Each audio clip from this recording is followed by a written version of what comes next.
сьогоднішнього доповідача – це Роман Горбик. Роман є викладачем у Södertörnському університеті в Швеції. Також Роман розуміється на різних аспектах медіа, особливо на фейкових новинах. Про це ми сьогодні і поговоримо. Гарного нам дня! Дякую, Лена. So we are going to continue speaking English. And we're going to continue discussing some of the things we have touched upon yesterday with Isabel, specifically the fake news and the fake views problem, which is arguably, but also quite obviously, one of the really key problems media is facing today. So before we venture into this uncharted territory, a couple of words about myself. So I am Ukrainian, as you have figured by now, probably. So I speak Ukrainian. So if there is any problem with, like for anybody, something is maybe not very clear, or maybe I'm talking too fast, or I'm using some strange words, or just if you have any kind of problem with this, just raise your hand, ask a question, and I will try to explain the same, maybe in simpler words, on simpler terms, and maybe in Ukrainian as well. Well, I was born in Kyiv, and I studied journalism in different universities, in Kyiv, but also in Europe. I did a master's in Aarhus in Denmark, in Amsterdam, in the Netherlands, and in Hamburg, Germany. And after that, I have actually defended two dissertations. One is a Ukrainian, kandidatska, and it's on media history, on the Ukrainian and German illustrated press in the 1920s. And I have defended also a dissertation on in Sweden at Södertörn University more than a year ago on how Europe was constructed in the media in Ukraine, Russia, and Poland during Euromaidan.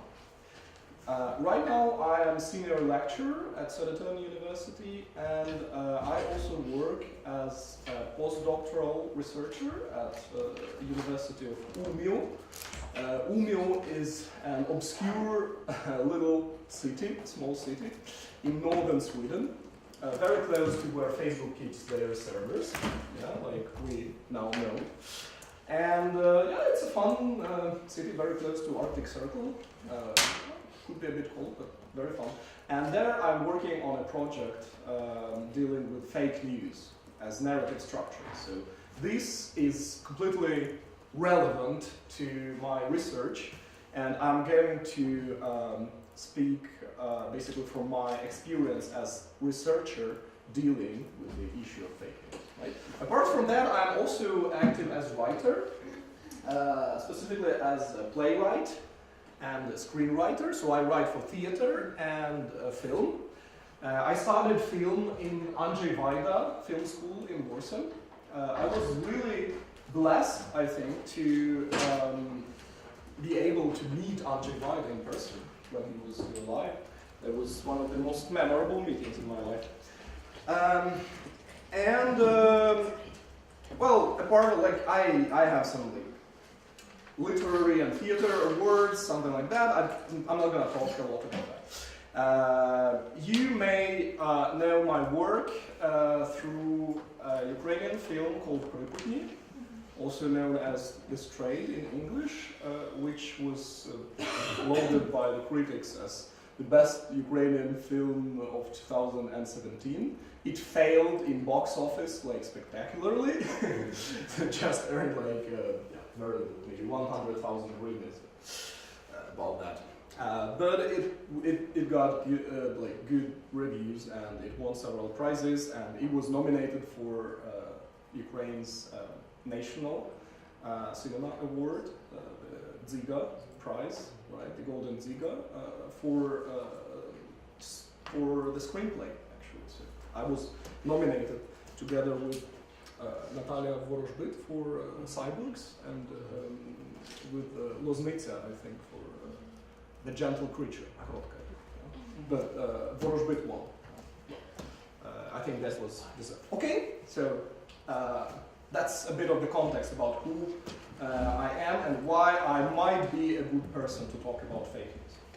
Now, I would like to start with a little experiment, which I actually do every time I teach about fake news. So these are two different texts, and I actually have a printout. But maybe you could try and guess which one. So one of these is true, and the other one is fake. Could you please try and guess which one is actually fake and which one is true? Well, yep. Considering that Hillary email was like a hype topic in media, I guess it is more likely for it to be more fake news on this topic. That's why my choice is the right one. Yeah, okay, good. Other ideas?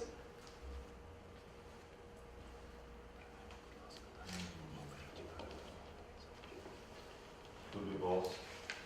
Both fake. Okay, well, unconventional, but interesting, yes, thanks. Yeah. I would just agree with Taras and also this Hillary Clinton stuff.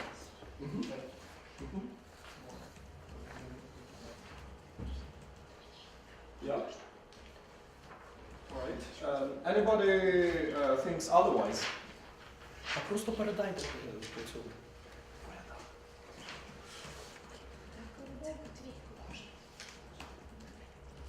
So please just take one copy and pass it on so that everybody has it. Both texts, right? So take 2 copies actually of each.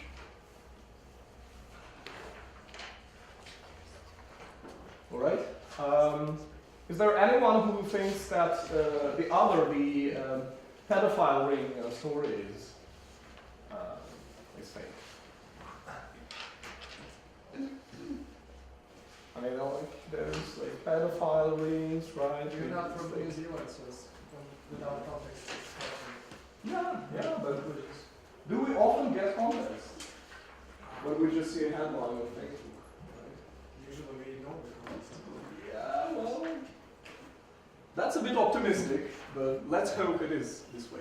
All right, so let's take a couple of minutes, just look through the text and try to figure once again which one. So this was just like a really brief look at it. Please try to guess based on the texts itself and what is there in the text. Which one is fake and which one is true. But I can see that many people don't have anything. Can we pass it on?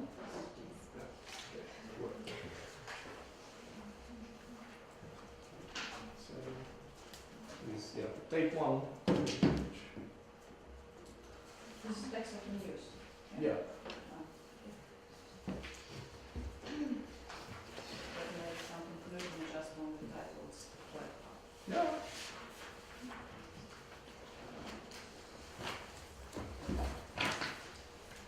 You don't need to read them like, closely, in depth. Just have a look, Just the way we read, actually, the news, typically. Okay, a couple of minutes.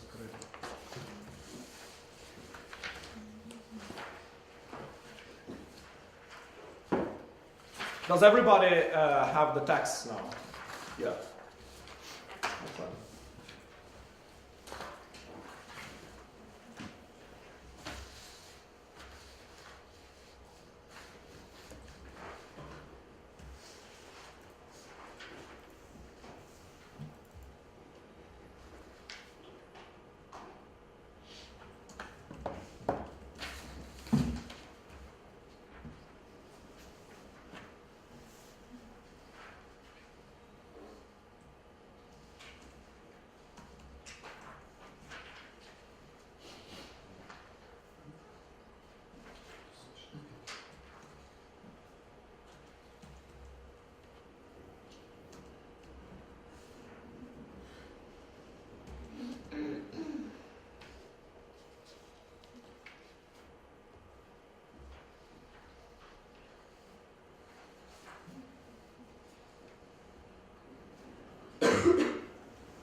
please take 2 copies of these.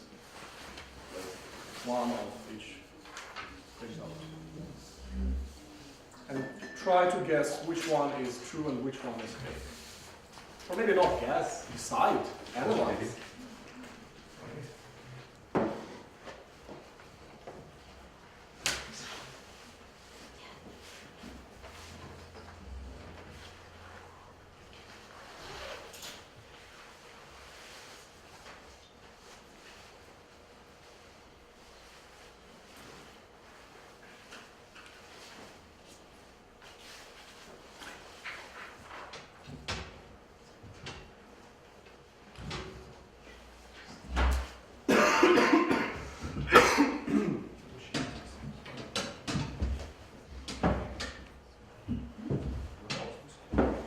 Alright, are we done here? Yeah? More or less. So, what do you think now after you've read the text? I've changed my mind. Yeah? Okay, yeah. I've changed my mind. I didn't read it like thoroughly. Yeah, yeah. I just looked through it. Yeah, but exactly. it seems to me that the FBI agent article has much more facts and the again factive basis, but the Australian celebrity pedophile has more like I don't know subject statements, which were like about daughters and mothers and so on and so on and so on. So it is more likely for me to believe in the FBI agent article than the. Okay, thank you. Yes? Yeah, I think that Austrian celebrity is fake too, because of shape of this article, no? It's like every sentence and it's not like... This one is like news, but this one is like text that you have to believe in. Okay. Yes? I have to agree with guys' argument about Australian social profile, but I still think that both this news is fake because for me, the news about FBI agent it has too much details and something else. It's too much details when someone was murdered. It's journalists don't have need a lot of information, and usually they write a very short news. But in this situation, we can see a lot of information and both. So Roman is trying to trick you guys by showing actually 2 fake news stories. All right. Any other I ideas? think none of them are fake. None is fake. Okay. No. Yeah. Okay. Good. All right. Anything to add? Okay. Do you want to know the answer? Yeah. So the fake news story is this one. It's the FBI agent. It's completely made up. Nothing like this ever happened. This supposed FBI agent never existed. You know, it's completely made up. You know, but this story is true. Yeah. So it really happened. And what is described in the article is kind of maybe it's not a very good article, but it's factual. So I mean, I did this experiment maybe about like 10 times now, and there was not a single case when the people would guess it right. You know, so you guys were really good actually at spotting the fake story just right away, just based on the headline and the picture, right? But when you had the opportunity to look at the text, it still misled you. So it is really hard, right, to guess, and they got really good at writing fake news stories, haven't they? And that says also a lot about the condition of journalism today, about the journalist standards that are kind of as low as they rarely have been before, like in the last hundreds of years. So we could say that actually articles like these, they in some way facilitate, they make it easier for the fake news to begin to dominate the mediascape, right? The media landscape we live in. Okay, so and you have noticed a lot of news-like elements in the fake news story, like a lot of detail, you know, a lot of things that seem like facts, you know, factual statements. Probably the structure, the tone of the article was very much like conventional journalist texts. So they are actively, those who write fake news, are actively using structures, narrative structures, or genre conventions adopted in journalism to make their fake stories more news-like, more trustworthy. But of course, is this a new phenomenon? Is a good question. And of course it's not. And according to Richard Darnton, one of the leading historians who live today, the concoction of alternative facts is hardly rare, and the equivalent of today's poisonous bite-sized texts and tweets can be found in most periods of history, going back to the ancients, and this is really most true.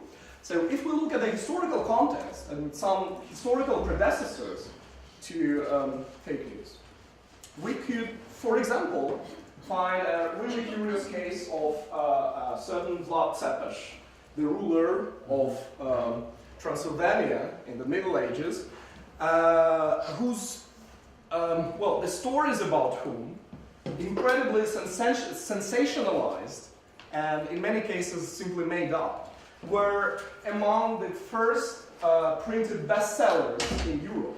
So just after the invention of the movable type of book printing, one of the first printed bestsellers were these practically kind of fake or semi-fake stories about Cepeš, which laid the foundation for the modern Dracula myth in popular culture. I find it quite curious. So we can see how fake news or fake stories circulated to the audiences become really big at times of technological change. So there is a certain connection to technology. And for example, in another case from the Dutch Revolt, when Holland or the Netherlands basically waged war for almost 100 years against Spain to basically win independence. And during the Dutch Revolt, both sides, it was a heavily religious war, I would say, right? So it was very much like Catholics versus Protestants, and both sides heavily used both written and printed pamphlets that were circulated in some ways that remind of the present day's virality. So it was kind of like, you know, the viral misinformation spread, and also using different technologies, right? Print and writing. Or you could also think also about some Ukrainian examples, like so the Khmelnytsky uprising, you know, when they also produced a lot of propaganda, both the Poles and the Ukrainian Cossacks. And you could think also about the Great Northern War, and for example, a very interesting case of propaganda war between Charles XII and Mazepa and Peter I and the Russians. And things like these are quite ubiquitous. And finally, one final historical predecessor here is the French case from the Paris in the 18th century, just before the French Revolution, when the guys called Les Nouvellistes, so the newsmen basically, were writing news bits the size of today's tweets pretty much, on bits of paper, and circulated it around the city. So they were passing like, you know, like really like we share posts, you know, and tweets today. People did the same with like these tiny bits or strips of paper that were going around the town, the city, right? Well, one of the biggest cities in Europe and the world at that time, and influenced public opinion heavily, and also made up the bulk of newspaper content at that time. So that's quite interesting. So what we see now is not completely new, let's say. Well, it is also worth asking whether fake news is a viable concept, whether it is actually a word or a notion that makes sense, that can be used or should be used. Maybe it's a harmful concept, as some argue actually, like those guys here. So, and there are several critiques mounted at fake news. So the first one is theoretical critique. And those who employ this kind of critique against fake news, they argue that the concept is vague and contradictory. So like, what is really fake news? Is there a definition? Can we define it, right? And plus, I mean, fake news, right? There is a contradiction, an internal contradiction here, because news is factual information, right? About something that has happened. And it's not fake by definition, right? But then it becomes fake. So how does that happen? How is that possible, right? So it's not if we use a concept, if we want to continue using this, maybe it is better to use a concept that has no contradictions, that cannot lead to different interpretations. Then there is the normative critique, which basically says that fake news as a concept undermines journalism because it is used actually against journalists who are doing good job in good faith. So when Donald Trump tweets about fake news CNN, you know, fake news is becoming basically just simply a label that can be thrown at anybody, right? So if we want to talk about fake news used by Russia in information warfare against Ukraine, well, Russian media could also use that and talk about Ukrainian fake news. So it's a concept that, you know, can be instrumentalized politically and can be used against journalists. So this is not good, right? And also they argue that there are better alternative concepts, such as misinformation, disinformation, and malinformation. Have you ever heard about this classification of, let's say, untrue information? Yeah? So misinformation and disinformation seems like Familiar. yeah, but malinformation I haven't. Okay, so the difference is misinformation is untrue information that is circulated without any harmful bad intentions. Mm-hmm. So it's just a journalist mistake, right? So when, for example, I don't know, an untrue story somehow makes it to BBC, right, or CNN, or The Guardian, or whatever, right? And then it is exposed as untrue. But we do not really assume that they wanted to publish a fake story in the first place. Yeah, it's a journalist mistake, and it happens all the time, right? So this is misinformation. Disinformation is the untrue information which is circulated with specific, it is conceived as untrue information specifically with the purpose to do harm to somebody, right? And then malinformation is actually true information, which is circulated with the intention to do harm.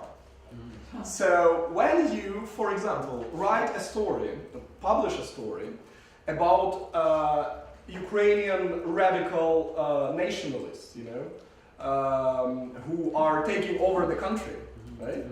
So this information is in some ways it could be seen as true because there are really extremely radical nationalists in Ukraine, right? But are they really? If we focus just on that, if we don't provide the context in the article, right, in the text, then it's this essentially true information. Let's say a report from some nationalist camp somewhere, I don't know, in the forest, in the mountains, in the atoll zone or whatever, becomes malinformation. So the information in the text is true, but the intention is basically in bad faith. And those who defend the concept and believe that it is actually good to use fake news, it is as a concept, right? It is productive to use fake news as a concept to refer to this viral disinformation we're dealing with. Some of the defenses of it as a concept are that it has actually theoretical benefits. So it is an amic concept or organic concept, which means that it is used by the people who are directly involved in this situation. So people like journalists, fact checkers, audiences worldwide, right? So if people use this concept, then they probably need it, you know? So, and it is good in general for researchers as well to use the concepts that are organic, that are not kind of created by scholars, like disinformation, malinformation, and so on, like these classifications, you know, and impose it on reality, right? But it is actually good to take the concepts that people are using, right? And also here, in this internal contradiction, fake news, right? News is supposed to be true, but then it becomes fake somehow. So it is actually good to have this internal contradiction, because it emphasizes the mimetic part of it, of this phenomenon, which means that it is actually based on mimesis, which is an old term from literary theory, coming from ancient Greece, which means imitation, basically, right? And in literary theory, mimesis is when we basically write a literary text, you know, it's kind of imitates life, right? But here in fake news, it is also a fictional text, but it not so much imitates life, but it imitates other texts. So it is a meta-mimesis of sorts, right? It imitates journalist texts. So in that sense, it is really interesting. There is this productive potential in the concept, which can do its conceptual job, basically, explaining the phenomenon and why it is different from disinformation, for example. Then the normative benefits include practically a more organic response based on a more organic concept, rather than we just need more good information. You know, we need more fact-checking. We need more good journalism, right? This is true, of course, but we can also doubt that simply more better journalism would solve the problem of fake news, would make it go away. And in order to come up with a better solution to this, we need to maybe use this concept that is organic, taken from the reality, so to say, right? And other alternatives, like misinformation, disinformation, malinformation, they are viable practically. It's actually useful to use this classification, right? For journalists, for fact checkers, it's quite cool. I like it. But so in practice, but theoretically, it is kind of different to actually talk about disinformation or misinformation, malinformation, without knowing the intention. And the intention is something that is really, really difficult to basically to find and to verify. So how do we know other people's intentions? I mean, we don't know the true intentions of I don't know, people that are together with us, you know, like our partners, our lovers, you know, or our family members, like our parents, you know. We cannot really get into people's heads, right? So we can only kind of base this on the actions. Some process. Yeah, exactly. Yeah, right. So it's kind of it's a bit weak, you know, this classification, because it is based on the idea of intention. While fake news is not really, it does not necessarily need this kind of recourse to the intention behind it. And coming back to the history of this, it's actually quite an old term, and it is the first use of fake news in the English language I managed to find dates back to 1898, and it was already used in the same meaning, like an untrue journalist story. And well, the very word fake is not very old in English. So it was first attested in 1820s, so about 200 years ago, as a noun. So it's a fake. Yeah, something is fake. But it was never used as an adjective before 1880s, right? So very recently in terms of language history. So fake something, right, as an adjective, pretty much. And if we look at the dynamic of this, it's a really useful tool, Google Ngram Viewer, which is based on you know, the library of Google Books. It has its limitations, but I won't be talking about it. It's just interesting. I find it interesting. So this graph represents the frequency of the usage of fake news. And I find it really, really curious that, of course, like we have the peak here, you know, in the 2000s, right? And this is understandable, right? We live in the era of fake news in some way. But the previous peak was in 1939.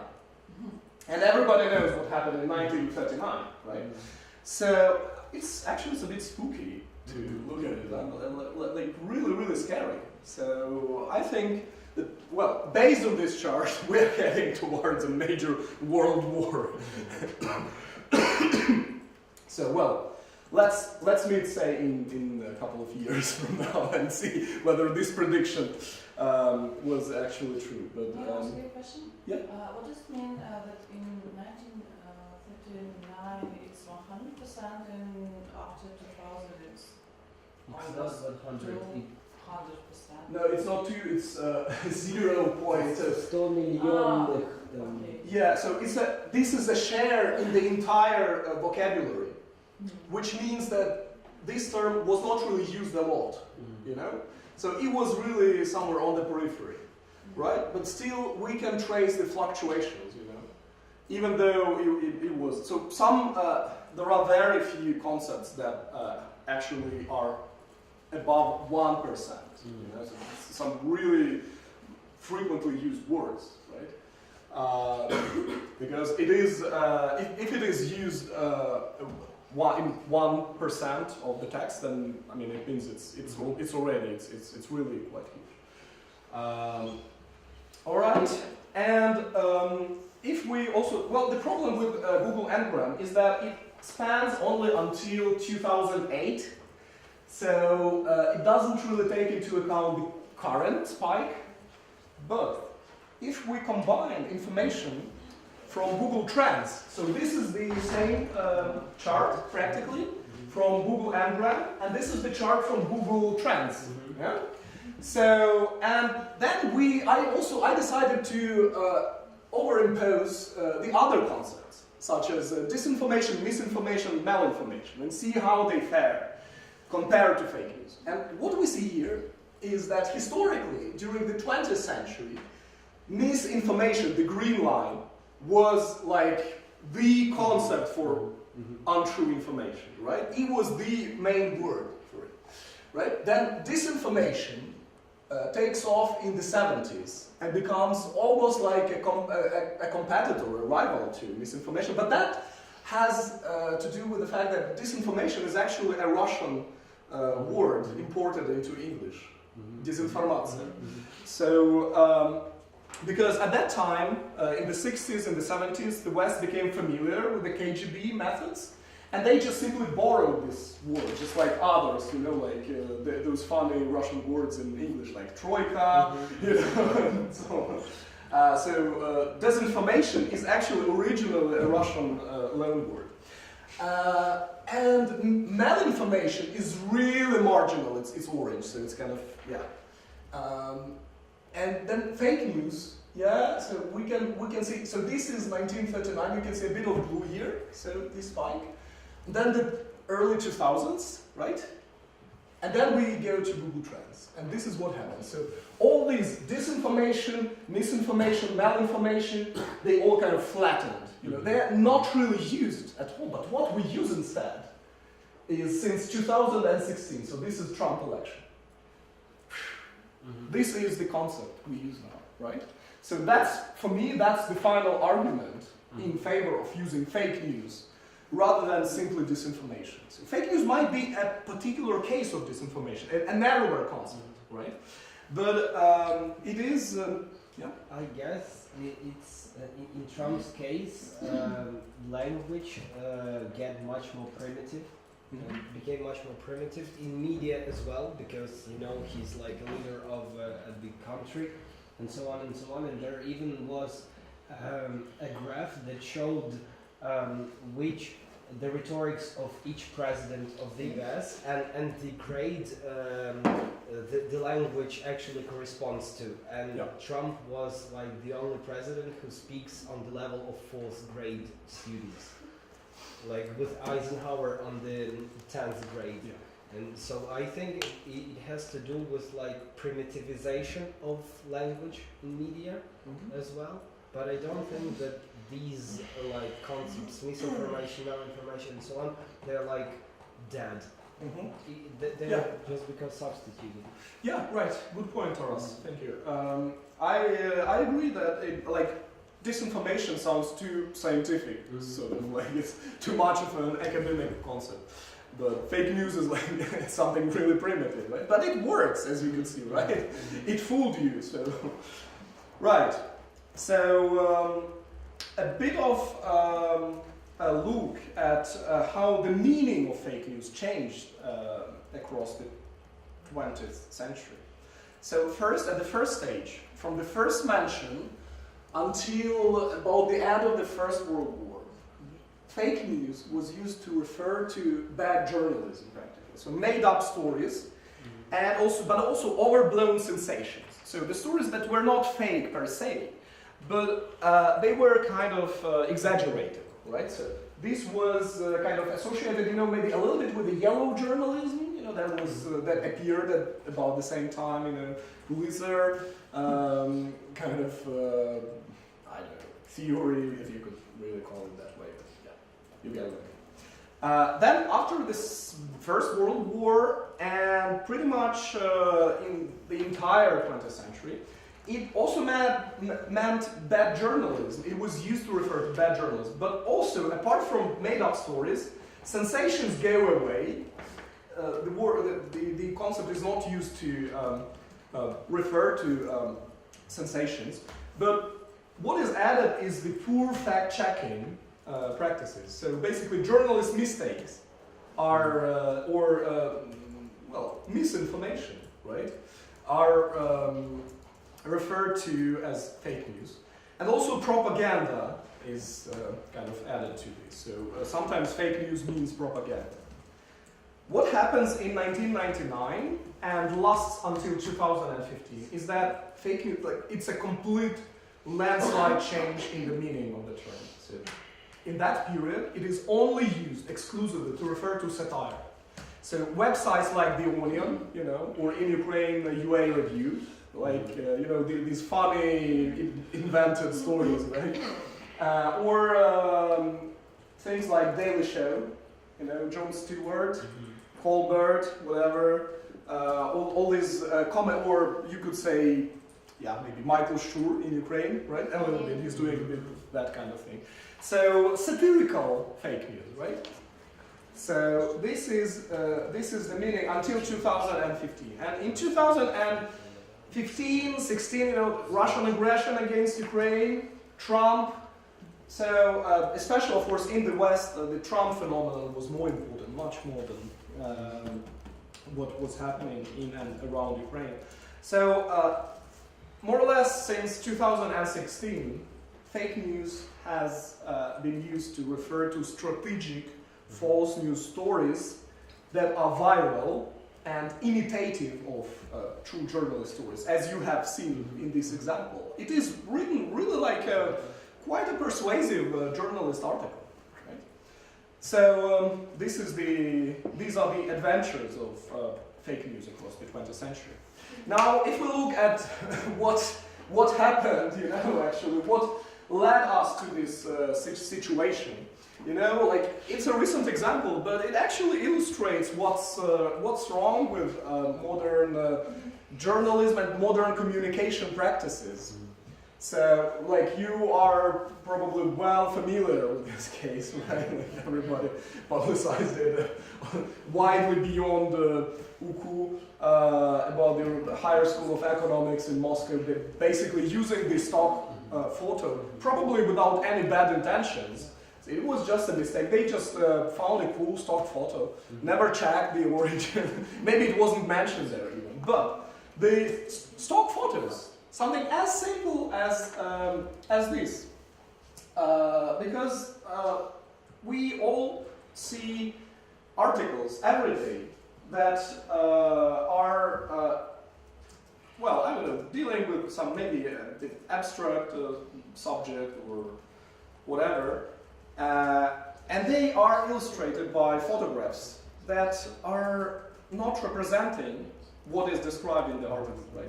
So, which is, I mean, it could be some kind of, I don't know, like, let's imagine a motivational text, something like this, right? Or maybe something on psychology. And then it is illustrated with a stock photo, I don't know, like a woman walking into the sunset on the beach somewhere, something like this, which is supposed to represent, I don't know, like mindfulness or whatever, like, yeah. But is it really, this picture was taken by a photographer, and some place, you know, like we don't know where exactly, we don't know who this woman was, you know, like, and it's just a woman walking on the beach, you know. So what is the relevance of this? What does it represent? It does not represent anything. It is just an illustration, just to put something on this, right? And it has been used massively. Like, I mean, everybody does it, right? These days, like, so, like, get the images, you know, all those photo banks. And this is what happened here, right? So it is already very close to this fake thing, right? And it kind of loosened the journalist standards, right? It kind of allowed for these things that do not represent what is written about. It opened the way for them into the journalist practice, right? So I must thank Polina for the inspiration for this example, because we were on the same train, you know, to even, we just talked about this, and I didn't think about it, but it was such a great example. So thank you. But it's very strange how this photo could be stock photos, because on stock photos you need a property release. Well, somebody sold it to a photo bank. I mean, one wouldn't accept it. I don't really know how exactly they work from a legal perspective, but what is needed then? What do you think? Like a permission of? I'm just working with Yeah? stock photos, Okay. and if I make such a photograph, I have to have a release, model release for this girl, and the property release from the university. That they allow to sell this photos. Well, I don't know. Maybe the university sold it to the photo bank. Why not? I mean, I can imagine. It doesn't necessarily have to be like the stock photo. It can just be shared in Maybe and somewhere. Google images. Social media. Yes, exactly. Like Google image search. Yeah. Then celebritization and tabloidization. So actually, what is quite interesting is that most of the fake news stories created and circulated in the world, they are not political. They are actually about celebrities. You know, so things like I don't know, Kim Kardashian died. You know, something like this, or I don't know.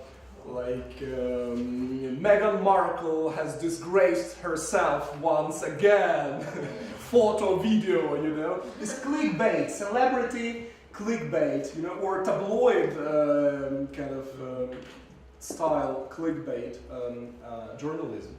It that's the area where all this fake news business started. So people were clicking a lot, you know, generating a lot of revenue for the websites and the owners. That's how this practice just became ingrained, and then it was applied to politics.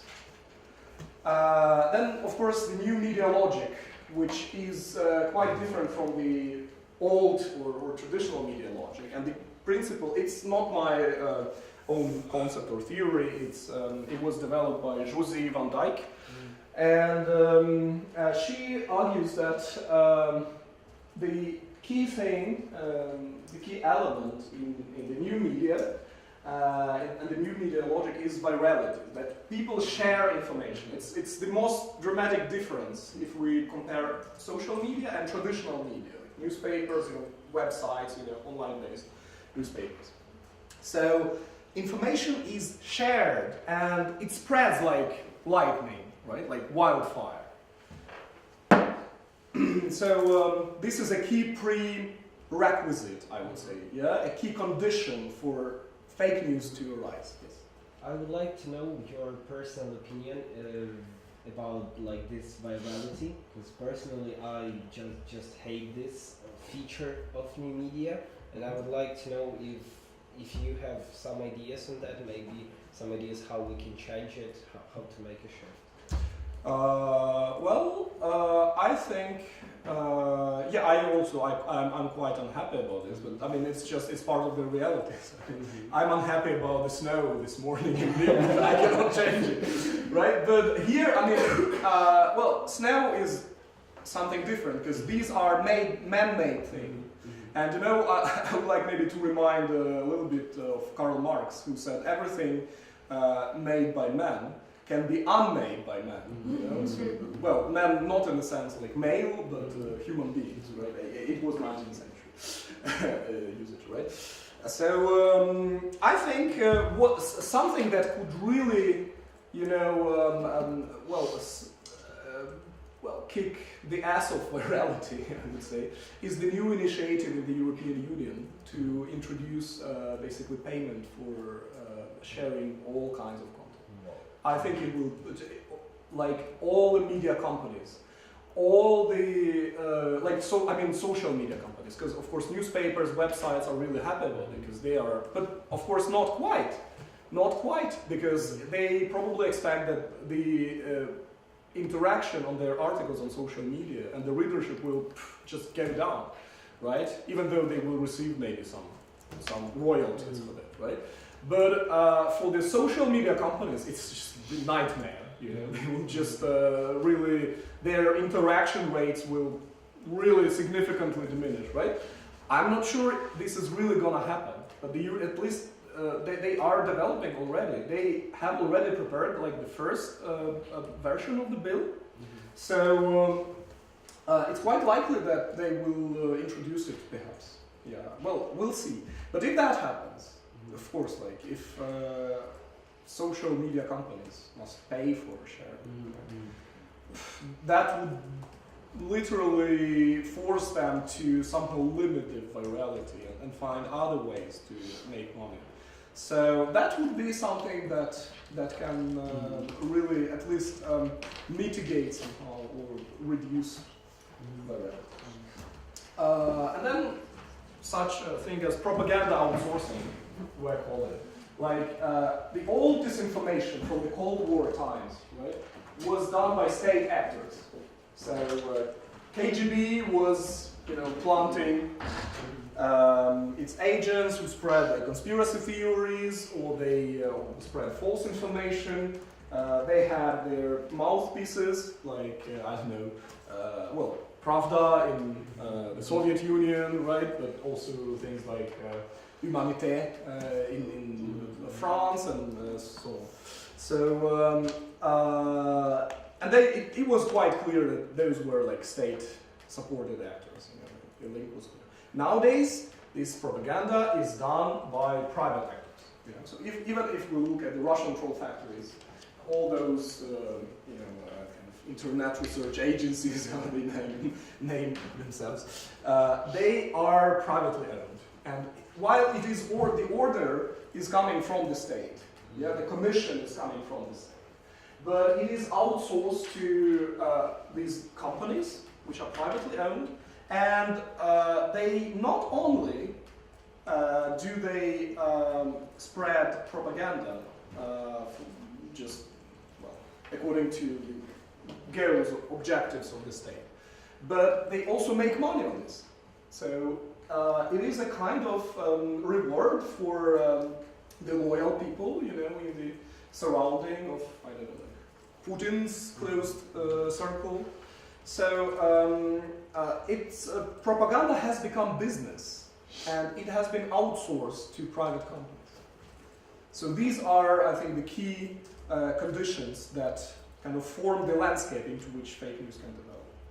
So, based on all of this, I am strongly against the critique by Farkas and Shu, who say that fake news is actually a floating signifier. So, which means that this is a concept without any specific meaning that can be indiscriminately applied to anything, right? So it's like we can call the alt-right news, like that story about the FBI agent, we can call them fake, and then they can call the mainstream journalism fake, just like Trump does, the fake news CNN. And so it's kind of, but it has no meaning in essence, right? I'm arguing instead that this is actually a keyword or key concept for our current cultural moment. Something that I borrowed from the German historian, conceptual historian, who was working with the history of concepts, Reinhard Koselleck. So he has this idea of a keyword, a Grundbegriff in German, which is basically a concept that structures the ideology of a certain era. And I think that keyword, and of course each era has many keywords, key concepts. So I think that fake news is definitely among those keywords for our present day. Now, how can we explain it theoretically? Yeah, let's briefly look at 3 different ways to do this. So one theory I would like to invoke here is that of journalist modernism, advanced by American, or British American, media historians, Barnhurst and Nerone, almost 20 years ago. They did an Althusserrian analysis of form as expression of ideology. Louis Althusser was a French philosopher, Marxist-Leninist philosopher, but that's not, that shouldn't obscure kind of the fact that he was a really smart guy for us. So he came up with this idea that in ideology, it is not the content, not what is said that is most important, but it is the form, right? So that really expresses the ideology, right? So if we look, for example, at some texts associated with Bolshevism, right? It is not that, it is actually not what they say, like, land to the peasants, factories to the workers, and so on, let's combat the bourgeoisie, and so on. But it is the form, actually, how it is expressed. And it is expressed in a quite a kind of violent, almost like hate speech-like way. So this is the essence of the ideology. It's actually, it's quite smart. And I definitely recommend that you might want to use this also in your analysis, if you do something like this. So what they did, they looked at the form of news, literally. This is the name of the book, actually, The Form of News. So they mostly focused on design and materiality of a newspaper. So how is a newspaper structured? How is a layout built? Yeah, the design, verstka. Yeah, how is how the pictures are used? Where exactly on the page they are placed? how long are the texts, you know, what kind of fonts they are using, and so on. But also they looked at the narrative morphology, so how a journalist text is built. What is the structure, the narrative structure, right? The sequence of sentences, you know, and events that tell the story.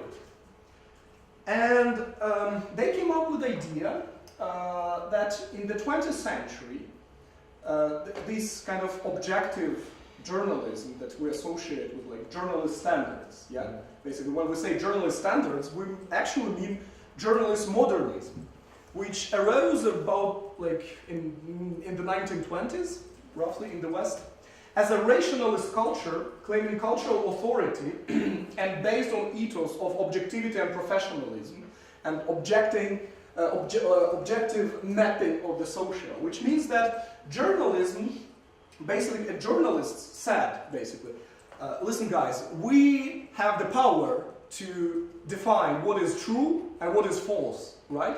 Why? Because we are using some rational, almost like scientific procedures, like fact-checking, right? To establish, to separate the lies and the truth, right?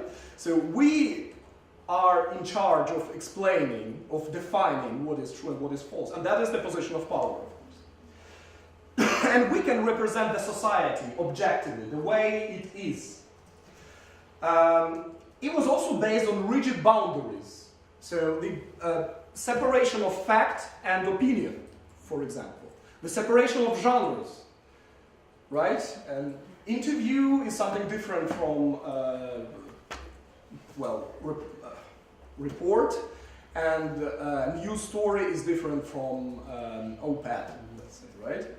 And but those boundaries became declining gradually in the 70s, in the 80s, with the rise of postmodernist press, as they call it, and returned to more Victorian styles, which were more diverse in terms of design, like lots of fonts, everything. Also, the same thing you see in kind of in the present day, in the current design trends. You know, like all those like funny, you know, italicized, cool fonts and everything, and you use like 10 fonts, you know, in one poster. Actually, in the 19th century, Victorians did the same. So. But the style of journalism was also very partisan. So they were supporting actively one party or one side, you know, so they were not objective, like in the 20th century. So they predicted in 2002 that we will return to more Victorian and more partisan styles, which is exactly, it's a fantastic and miraculous prediction. So we have returned to the Victorian times in terms of design, and we have returned to the 19th century in terms of this polarization and decline of objective journalism. Another theory is a more general, more abstract theory, the theory of knowledge power by Michel Foucault. You've heard about him, right? He's a big French thinker, philosopher.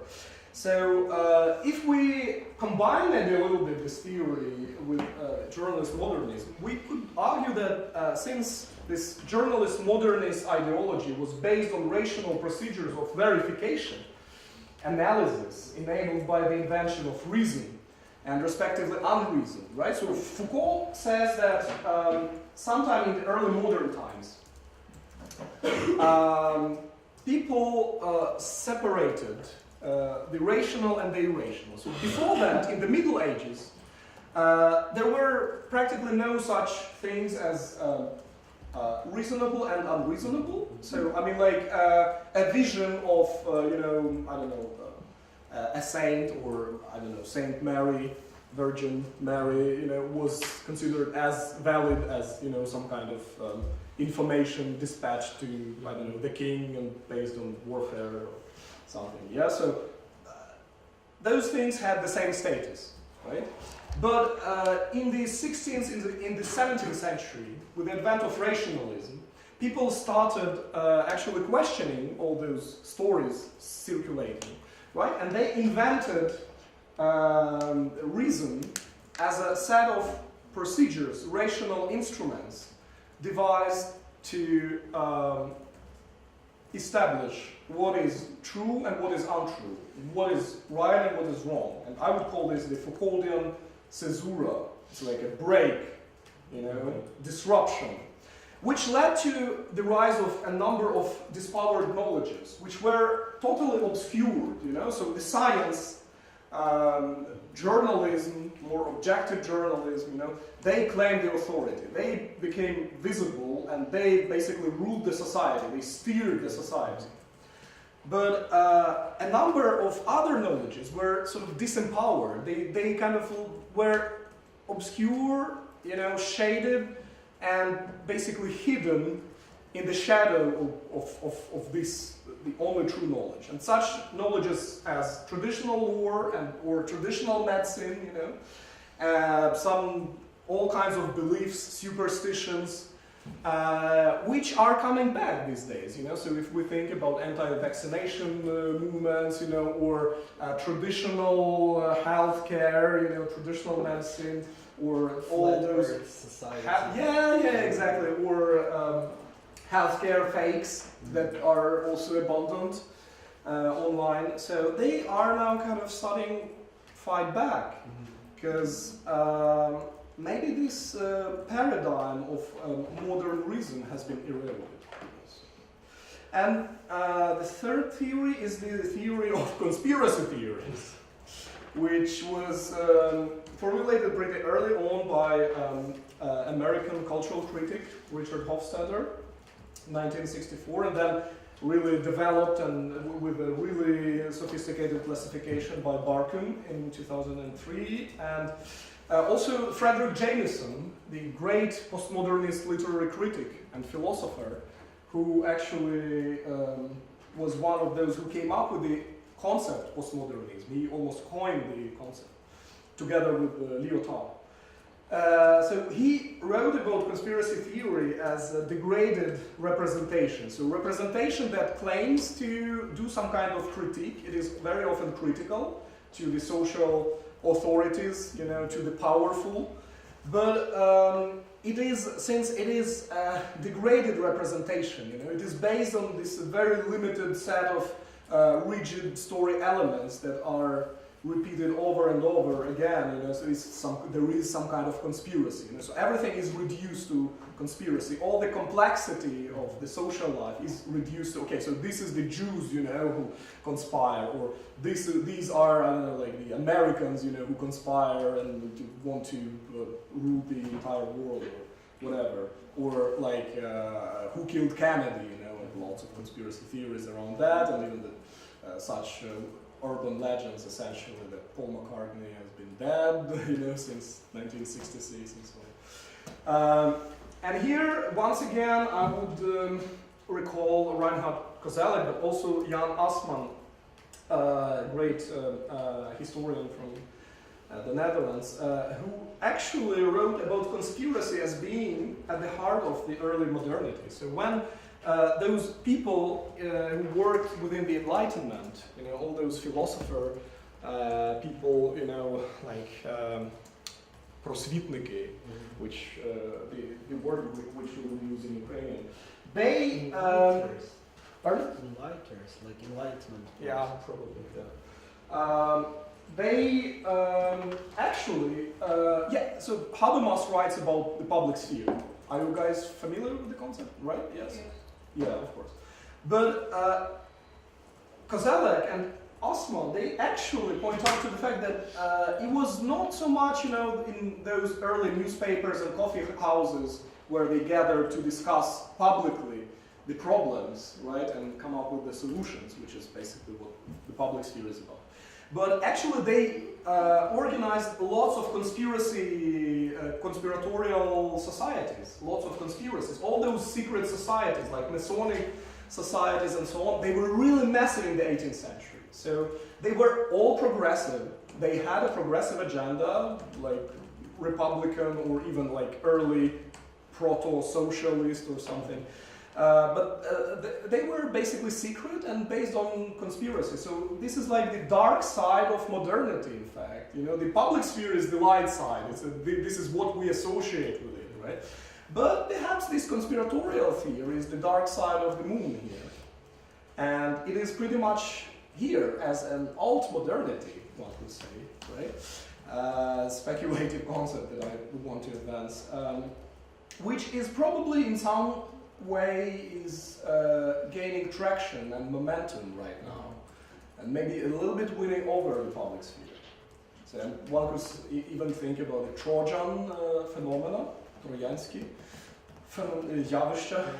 which the concept I borrowed from the classical antiquity, but also from astronomy, because Trojan satellite, for example, is a celestial body that repeats very precisely an orbit of a bigger celestial body, right? So it's something that imitates something. So all those theories that are imitating real theories, like we could, for example, think about Dugin, the Russian Eurasianist kind of thinker, philosopher, who is creating this theory. But it's not really a theory, it's imitating. It's not a true philosophical or academic theory. Or we can argue that fake news are also kind of Trojans in that sense, like a Trojan horse that basically imitates something but conceals something else. And to quote once again from Frederick Jameson, conspiracy is the poor person's cognitive mapping in the postmodern age. It is a degraded figure of the total logic of late capital, a desperate attempt to represent the latter system, whose failure is marked by its slippage into sheer theme and content. Now it's a complicated one, but what he means in essence is that there is an attempt to criticize the social order, to criticize the injustice, criticize the problems we have, right, in this late capitalist system. But since it is degraded, it is based on this reductionist narrative. It slips into sheer theme and content, so it is just, he writes about films, actually, like Hollywood films, based on conspiracy theories. And it's a device that is used very often, right, in films. Pretty much many of them. So it becomes simply a literary device or a storytelling device. Yeah, that's his critique of this. So a little bit on the narrative. Now we are moving to the narrative structures in fake news, and this is my empirical work. I studied specific fake news texts, and I'm trying to discern specific structures in them. So. A couple of things to remind about storytelling in general. So good storytelling is always rational. So we want to basically induce a certain reaction in the audience, right? We want people to feel a certain way. We want to, basically it's manipulative in that sense, but in order to manipulate the audience successfully. So I, as a screenwriter, when I write a screenplay for a film, I know exactly when this should happen to make people laugh or to make people cry, so it's manipulative essentially, but it must be rational, so I must think very rationally when and what must happen. It must be goal-driven. So, okay, I want the people to cry here and I want them to laugh here, so I have this goal and I do everything that would lead me to this goal. And I would say that for example, in film, in cinematic storytelling, Aristotle is still alive, so his ideas about how a story is built, which he laid down in Poetics, in his book Poetics, are still very much valid in Hollywood, for example, right? So the idea of a structure of a story that is divided into several acts, the idea of peripetia, conflicts, the essential conflict, and then the changes of situation, from good to bad and back to the good, So the hero must encounter certain problems, solve them, encounter other problems, and so on, right? So these are called peripetia. So this is what is still used very much in mass literature, popular generic literature, such as like crime, fiction, or other kinds of stuff, and in film pretty much as well. So conflict is essential. There is this hero's journey idea that there must be an arc, right? And the hero must end not where he or she started, right? So there must be a development in the story. And order is king, right? So it is not so much what exactly you are telling, but how you are telling this, you know? So if you think about one time when you told a good joke, you know, that was every joke is funny because the most funny part is kept to the end, right? So if we start with the funny part, yeah, exactly, it's no joke, right? So the order in which you put the elements is the most important thing, right? So here we come to the deep stories, right? Which are basically the idea in the text I asked to circulate to you. So have you guys managed to have a look at it a little bit? Like it was not necessary to read it like very closely, or maybe you will want to do this like later. But have you managed to look at it? At the text on deep stories? First page. Okay, just first page. Okay, good. Okay. Just read it sometime. If you are interested in fake news, just read it. It's a very good text. So, Pauletta and Callahan, they write about fake news around Trump campaign as basically successful because they employ deep stories. In fact, right? And what are actually deep stories? So these are some very, very basic, very profound narrative structures which use certain concepts as basically a compact history, you know? So everything is packed, the entire history is densely packed into a concept. So think about, for example, the concept that is used in pro-Trump right-wing American media, let's say, often in fake news, like snowflake, the concept of snowflake, right? It's like very sensitive young person, a millennial, you know, who is like traumatized by everything and very just cannot take any offense, you know, is just totally destroyed by, you know, one offensive word, you know, something like this, right? But here is an entire story is already packed in these concepts. It's like it's very, very dense. The concept itself tells a story. It invokes other stories. You know. Then personalization is an important thing. So they write about those bloggers on YouTube and TV hosts that host conservative talk shows in the US. They're very personal. They are addressing the people. They are able to address the people in a very personal, immediate way. Like all the respondents in this study, all the people, the consumers of this kind of content they talk to, they said, oh, but they, like, I feel like every time, I feel like he's talking to me. Just to me directly, right? So this is, they must be in some way personalized. And they always work to enhance group identification. Yeah, so it's like us versus them. Yeah, it's an indispensable element in those fake news stories. So, for example, like if it's a story about, for example, white, poor, low-class white men losing jobs because of migrants, Mexicans and I don't know, Afro-Americans who becoming privileged and so on, right? So it kind of works to reinforce the identification of this group. It actually creates an identity, right? Just in that sense, maybe building up on the progressive fight for equality and just the way identities of minorities were created.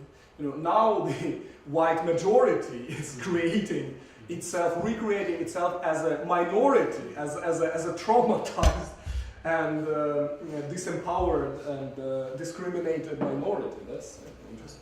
But then a really important thing here is that these stories must be really interesting. They must be funny. There must be pleasure in reading them, right? So the audience must be able to derive pleasure from reading. It must be almost too good to be false, you know, a good fake news story. So as they argue, stories' persuasive power lies in their ability to call up other compelling stories. And here I'd love to move to the Russian case, actually, right? And we all know that crucified boy story, right? Almost the classical. We know it too well, right? The classical. I'm not going to recite it, but there is a speculation that it was based actually.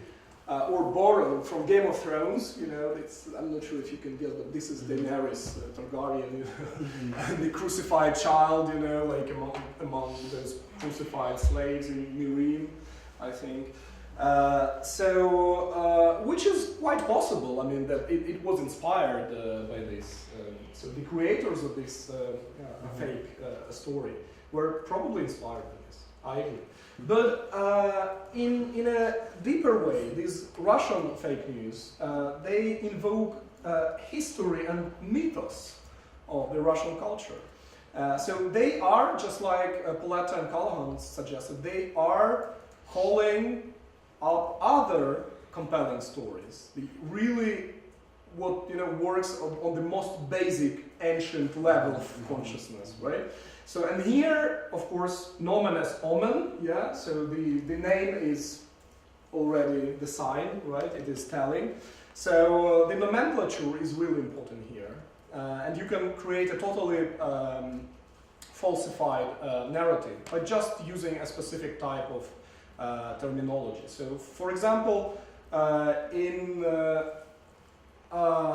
these Russian fake news, like the Ukrainian army is always called Karateli, yeah, which invokes the mythology of the Second World War, right? So this,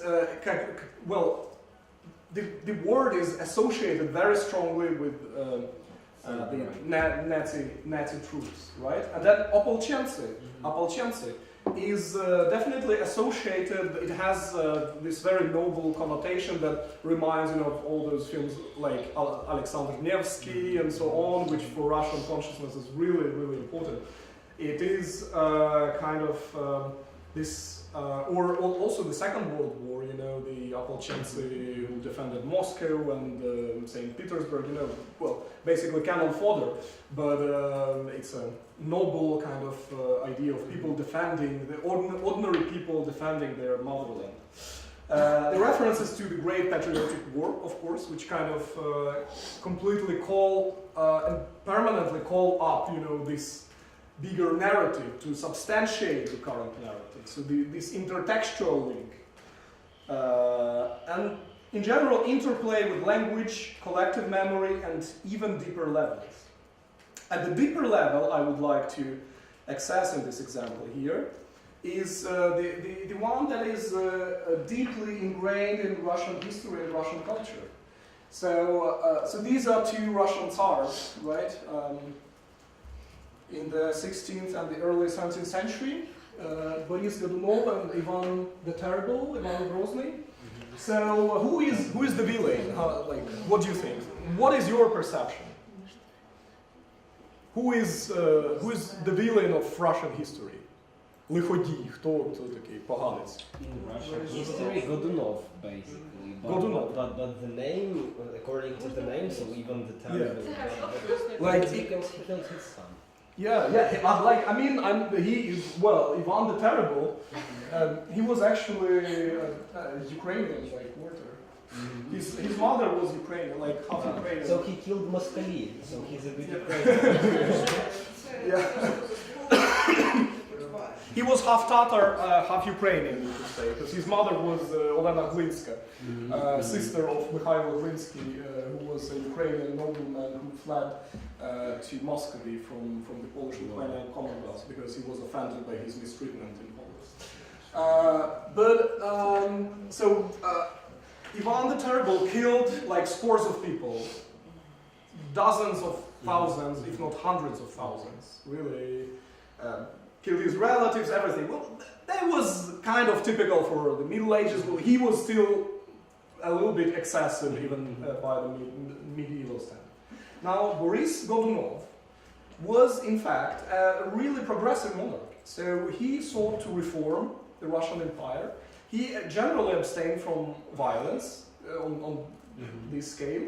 He sought alliances with the West. He wanted to westernize Russia already, way before Peter I, right? To Europeanize. He wanted to marry his daughter to a German prince, for example, right? He was, by all standards, he was really a progressive monarch. But he is remembered as the evil Tsar in the Russian history. Why? Because of well, Pushkin essentially, and Mussorgsky's opera, Boris Godunov.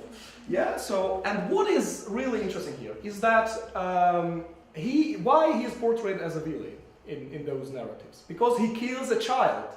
He kills the son of Ivan Grozny to kind of strengthen his claim to the throne, you know, to eliminate the rival. And historically, historians still argue about whether he actually killed the child or maybe he died of natural reasons. It is not known. He might have really poisoned him or killed him otherwise. But it is not, we will never know exactly, probably. But in any case, yeah, it was just, he just removed probably one rival, right? And, but why is this, why is it Boris Godunov who was chosen also by Pushkin as the evil Tsar, while there was a much more terrible example? Yeah? Murder of the child, right? So this is the essential thing, right? But Grozny also killed like scores of children. Like he threw them into the fire, baked them, or whatever, like all the terrible things you can imagine. Yeah, so there must be something more important here. And the real, I think, I would argue that the real compelling reason for Boris Godunov to be framed as a villain in the Russian history is that he, basically, his claim was not legitimate. So this was this illegitimate ruler, you know, because his rule was based on the murder of the prince, of the legitimate ruler. So he was seen as an usurper, a sort of junta of sorts, right? So this idea of the child murder and illegitimate seizure of power is really, really connected, you know, in the Russian culture. And it is actually seen as a bigger evil, because Ivan the Terrible was a legitimate, totally legitimate Tsar. And he could do whatever he pleased, you know, so he wanted to kill like 100,000 people easily. He was the Tsar, he could do that, so it's fine. He was terrible, but he was a good Tsar still, right? But Boris Godunov, well, he was a good Tsar, in fact, right? But he was illegitimate.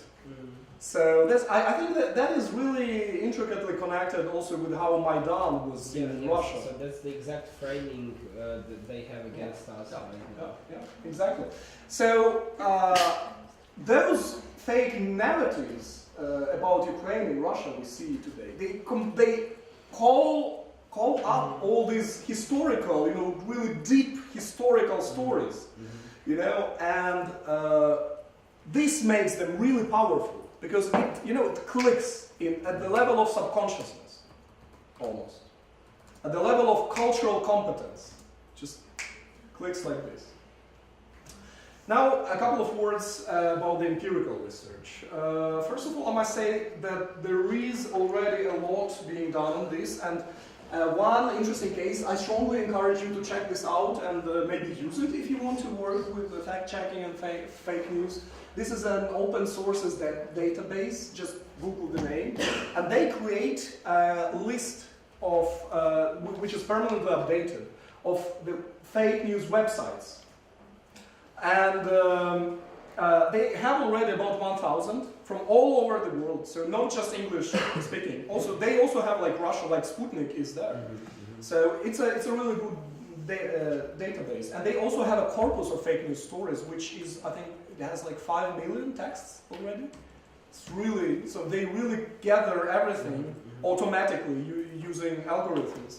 They gather this content from these websites. And some early empirical observations about the narrative structures of the fake news, which I am analyzing, right? So, of course, first of all, there are some rather obvious features, such as emotional language is used in fake news, and they mix fact and opinion rather liberally. But they, at the same time, they use those key modernist journalism structural elements, such as main message first, you can see.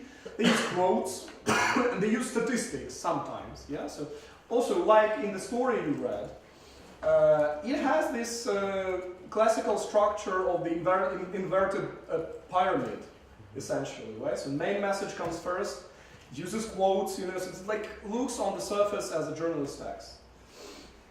But sometimes this modernist storytelling is disrupted, so it is not unusual to see a commentary first, some kind of blogger, whatever, then main message, or for example, main message that goes into commentary and then recaps back into the main message. And quotations tend to be opinion. So it is also sometimes like this in traditional, in normal, good journalism, but it is more prevalent in fake news. And statistics tends to be used towards the end. This is something curious, and I think like in traditional journalist text, statistics could be used anywhere in the text, pretty much. But here, for some reason, the authors of fake news prefer to keep statistics to the end. I don't know, maybe it creates like more like, I think it has to do with like solidness of the text. Like statistic always associates with facts, and like finishing the text with that would be like solidifying. More. Yeah, absolutely. So, and of course, I'm looking at narrative and using narratological tools based on authors such as Vladimir Prop or Algirdas Greimas, Paul Ricoeur, who wrote a lot about morphology of the text, narrative structure, how the text is built, how the narrative is unfolded. And here, the difference between the plot and sujet or récit is really important. So, plot is basically the essence of the story, right? Chronologically. So what happens? But récit, or it's like, you know, this Russian formalist division between fabula and sujet. You know? So fabula is really just the story in essence, chronologically. But sujet, or in French tradition, récit, is how it is told. So what follows what, and it can start at any place in fabula. Right. So I'm looking at these things, and I'm trying to build a list of naries, so narrative elements, like elementary small building blocks here, and which is likely to be a limited set, and maybe preliminarily talk about some kind of narrative grammar, so how these elements are combined. So a little bit like in Prop's analysis of the fairy tale, where he just he was able to build a structural model of how a fairy tale unfolds, right? So, and I'm comparing two samples, false and actual news stories. So, some of the key naries are here the powerful villain who violates some rules or interdictions. Powerful villain that deceives or lures people somehow. Powerful villain's hostile communicative act. Yeah, so it could be Hillary Clinton calling, you know, Trump supporters the what did they call rednecks? Pardon? Rednecks. Yeah, yes, yeah. For example, yeah. Or it could be also Kim Jong-un threatening Trump or the US, right? Could be something like this. That powerful villain is humiliated. Yeah, it's something that like we see very often in Russian fake news stories about Ukraine, where they really like to bash Poroshenko and present him as a powerful villain, but then humiliate him. Like, yeah, he's not really, he's so weak, he cannot do anything. Right? Powerful villain is contained, so an aggression of a powerful evil actor is somehow blocked. And powerful hero makes a threat against the villain. So, for example, Trump, which is also portrayed really as a powerful figure, threatens the establishment, or Hillary, something like this, right? And then powerless and good actant enlists the assistance of a powerful helper. So, for example, poor white Americans will get help from Trump administration, something like this. Yeah? It's a typical narrative. And also mocking powerful actant in trouble. This we see, for example, in the Russian media mocking Poroshenko, but also all kinds of fake news media mocking celebrities. For example, like again, Meghan Markle has disgraced herself again, something like this. And this is how we can preliminary map it according to the story structure, right? So we see the powerful actant's transgression or aggression somehow, so violation of rules, attack of some sort, deception, luring into a trap on the part of the powerful villain, or just hostile expression, hostile communicative. And then we have peripetia, some kind of development of the conflict. So powerful hero may respond by making a threat back against the villain. Powerful hero might make a threat against the villain. Oh, I'm sorry, there's some mistake in the chart. Yeah, but you get the idea. Also, powerless good actor enlists the assistance of a powerful helper, and that leads to the containment of the powerful actant, powerful villain, or simply a powerful person in trouble, like Meghan Markle. Alright, so that's it. And now fact check the fake news Roman Gorbic now. Thank you for today, thank you for this lecture, and sorry I went a little bit over time. I hope you will forgive me. Дякую, Романа, за дуже гарний